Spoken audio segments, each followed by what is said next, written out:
Hey guys, this is Budget EDCer here, and this is going to be my review of the Benchmade 950 Rift. This is the first Benchmade I've ever gotten brand new. The only other Benchmade that I've ever owned was a 9050 AFO2. Wasn't the best knife, had a lot of blade play due to it being an automatic, and also due to it being an automatic I couldn't legally carry it every day. I carried it every now and then, but not really because it bothered me that it was illegal to carry.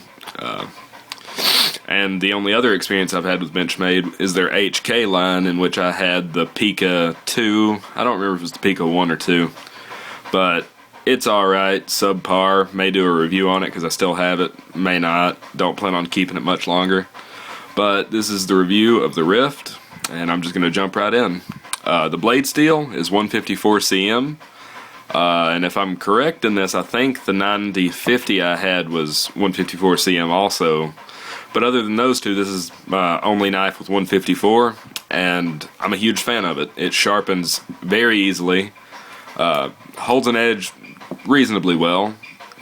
If I could compare it to anything, it would be an 8CR13 MOV that holds an edge a lot better, because it's just so easy to sharpen up. It's like sharpening AUS 8 or 8CR13 MOV. The handle scales on this are pretty beefy. If you don't like thicker knives, this isn't for you. Heck, a lot of Benchmades aren't for you. The Griptilian's not. The 9050 isn't. This one isn't. Go for an Osborne or something, which I think is the 940. This is also an Osborne design, as you can see right there. Axis lock. This is my first knife ever with an axis lock, and not the biggest fan of it. Now, that's going to sound weird to a lot of knife people out there because a lot of people absolutely love the axis, but it develops blade play extremely quickly in my experience with this knife, and I keep having to tighten it up, and every time I tighten it up, it gets a little bit harder to deploy. And every time it starts getting easy to deploy, I'll give it one of these, and I got blade play. So there's no happy medium with this knife that I've been able to find between no blade play, quick opening. Blade came perfectly centered, has stayed perfectly centered. One thing I've noticed about this knife, and I don't know if you can really see it or if it's actually a problem, but that grind right there where it moves into the tip is actually not even on the edge. Not a huge deal, not actually a problem at all, just doesn't look that great, and for the price I paid for this knife, I want it to be the best fit and finish I can possibly get. I'll go ahead and jump into how much I paid for it. It was, I think, $160 with shipping, but I'm really impatient, so I got 2-day shipping with it from Blade HQ. They shipped it, I think it took 2 days, or no, it might have only taken a day. Whatever the shipping was I got, it took a day less than that. So, really happy with Blade HQ. Second or third time I've used them. But that's more about them than it is the knife. I'm not a fan of the pocket clip. You've probably heard that from a lot of people that have reviewed Benchmade knives. It is pretty phallic. Don't like it. I contacted Benchmade and they're sending me one of their regular clips instead of this one. That's one thing that's great about Benchmade. You can just call them up, email them, ask them. They'll more than likely send you a replacement clip, whether you've lost, damaged, or just don't like the clip you have. They're really good about that. The blade shape on this is what made me buy it. I love the reverse tanto.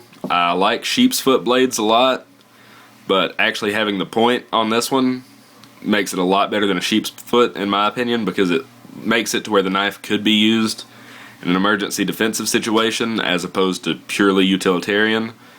Which is actually what this knife is. There's not a lot of traction. I mean, no jimping anywhere on the knife. And just the handle scales, the texturing is purely decorational. One thing about the handle scales, whoa, I about knocked over my tripod. That has happened multiple times in videos. The shoulders came really, really sharp, so I took my Dremel, decided I could sand them down without taking the entire knife apart. Wasn't a good idea at all. The Dremel slipped, and I took away some of the coating right there. You can barely see the scratch in the light. almost nobody will ever notice that. Even if I was to sell this knife, nobody would probably notice it, but I know it's there, and that's a problem to me. Wish I would have just been more patient, taking the knife apart, but I didn't, so that's that. The thumb studs are adequate, not the greatest. If you're trying to deploy it slowly, your thumb kind of gets to a point to where it's uncomfortable about right there, because the thumb studs sit a little farther out than I would like. It would have been alright with me if Benchmade would have done something like where the thumb studs were actually the stop pin. Would have made it a lot faster to deploy, in my opinion. It would have also been more comfortable to slowly deploy, but that's personal preference. The axis lock is actually working pretty well right now that I'm filming, to make me a liar, which tends to happen. The pocket clip can be mounted on either side.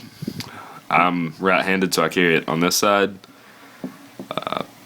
That's really just about all I can think of. Let me see if there's anything oh, weight. The weight on this knife is 4.8 ounces. That's quite a bit. Almost 5 ounces. You won't forget you have this knife in your pocket. I don't have some arbitrary weight limit that I have to follow. I just go with what's comfortable. And for how large this knife is, the weight's not a huge problem. I don't expect something to be... How long is this overall? 8.2 inches long overall when it's opened, and to just be feather light. But there are options out there for something this long that is extremely light, something like the Endura or the Police by Spyderco. Something that not a lot of you can probably see due to the lighting, but the Benchmade logo is coming off pretty bad. If I hold it like that, you can't see it at all. But down here, you can see that the left side of it doesn't have as much etching left to it. And the same thing's happening on the side that says Osborne. The right side, in this case, it's coming off, and that just doesn't sit well with me for how expensive this knife was. I'm not saying it's a bad knife. I'm not saying it won't do everything you need it to do. I'm just saying that for the price and for the name that you get on it, Benchmade, I expect a better quality level than this. It's not enough for me to send it back. I just feel like I'd be nitpicking at that point. But it's things that bother me. And I don't know if any other Benchmade knives have that problem. Because like I said, this is my first one. And the 9D50 I had was DLC coated on the blade. Or it might not have been DLC, but it was some sort of coating. The butterfly didn't come off. Nothing of that sort happened. So that doesn't make me happy. 154 CM. I'll get back to that. I already talked about it once, I think. But as I may have stated before, I live in Georgia. It's pretty hot here. Even in the fall, it's hot enough to where I'll start sweating. And the blade has gotten surface rust on it. On that little flat area right above the butterfly. You might can see it, you might not can. I decided to leave some of the rust spots on there just to show you, and now that I realize you can't really see it in camera. But it's enough to be a problem. I thought 154 CM was more stainless than it turns out to be. So next time I might go for S30V, VG10, something along those lines. But for the money, this knife is great. I just hope you get one that has a little better fit and finish on it. And that's all I can really say about the Benchmade 950 Rift. This is Budget EDCer signing off.